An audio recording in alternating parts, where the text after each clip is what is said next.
This is Pastor Scott coming to you from the beginning stages of a worldwide global pandemic called coronavirus, COVID-19, coming from the hysteria of empty shelves and canceled March Madness tournaments as the whole world seems to be shutting down in fear right now.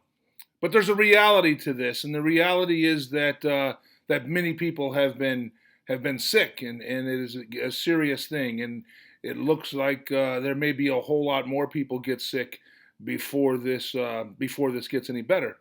And so we're in this situation now where the experts in the field have asked us to take a proactive approach to this and to do what we can as church leaders to help prevent sickness and death and disease from moving forward. The reality of our church is this: is that we have a very small building, and on purpose we have tried to use that as much as we can to create a culture of community, a culture of togetherness. People come into our building on a Sunday morning for a church service, and it's very friendly, and people shake hands, and we slug each other in the shoulders, and we hug, and we have snacks, and we sit very close together in a sanctuary, and we sing songs, and we say prayer, and we listen to a message. And during all of that time, we are very close to one another, physically close to one another. And the government has asked us to create a space to separate and to spread ourselves out to help in this time.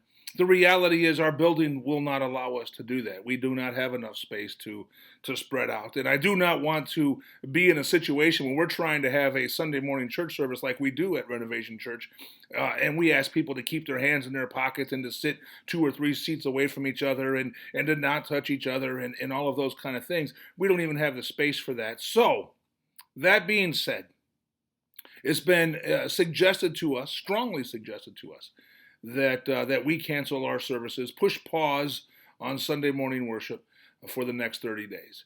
And in consultation with our church board, we have made that decision, and we will not have another Sunday morning church service until hopefully Easter Sunday, April 12th, is the end of that 30-day period, and that is what we are hoping for. So here's the question: what do we do in the meantime?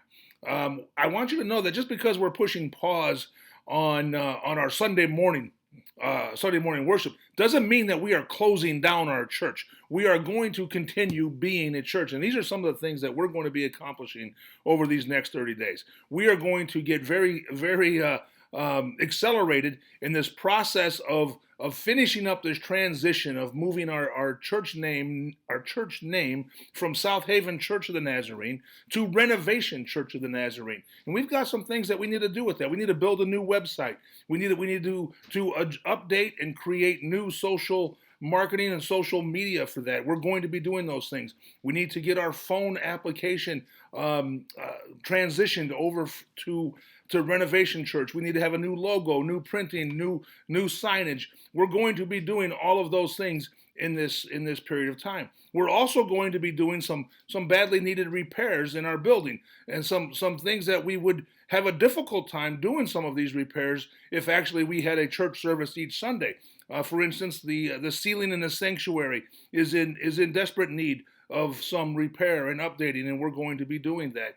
We are going to be initializing some new ministry teams. We're going to be recruiting some people for those new ministry teams. We're going to be training people for those teams. We're going to be praying. We're going to be doing some real future planning for expanding our children's ministry, for adding some teen ministry. These are things that we have had on the agenda for a very long time, and quite frankly, we have just not had the time and space to accomplish some of these things with the pressures of what happens in a typical church week. So we're going to do the best we can to use this time of pause to really move our church forward. And I'll be giving you some updates on what that looks like and how we're going to do it. But here's the real question that I have gotten over the last 24 hours since we've announced that we are going to be pushing pause on our Sunday morning services for 30 days. Is what about an online option? Can we do an online church service? And here's the reality is that we won't do an online church service as if I'm standing in front of a fake congregation and the band is playing in front of a fake congregation that's not there, and we just kind of pretend that we're doing a church service. We won't be doing that. But what I will be doing is on a weekly basis, I will be presenting a sermon-like message where it will feel like a sermon. It will seem like a sermon with a little bit of a more of a Bible study aspect to it, maybe. But that will be coming, and we will be starting that next week, and that'll be recorded, and so you would be able to catch that anytime you want. It wouldn't have to be at 10 a.m. on a Sunday morning.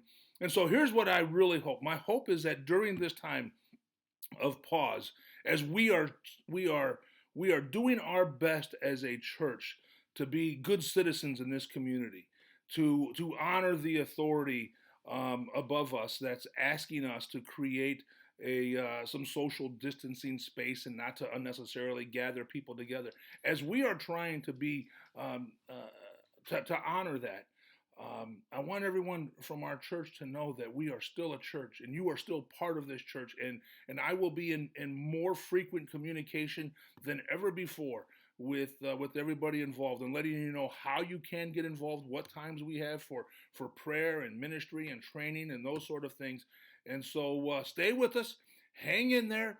We're going to get through this. We're going to get through this stronger and better and than we ever have been.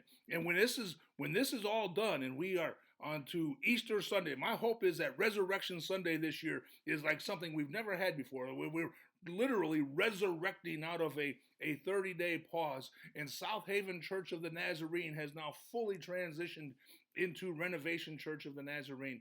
That you will be there and you will be with us, and we have some incredible opportunities and some potential ahead of us to make a real difference in this Northwest Indiana part of the world. And I will be getting back in touch with you again very soon through video, through letter, through text, in all the ways that I can. I will stay close in this time, and I just like to thank you, and I pray for your support, and I pray for your understanding, and God bless you.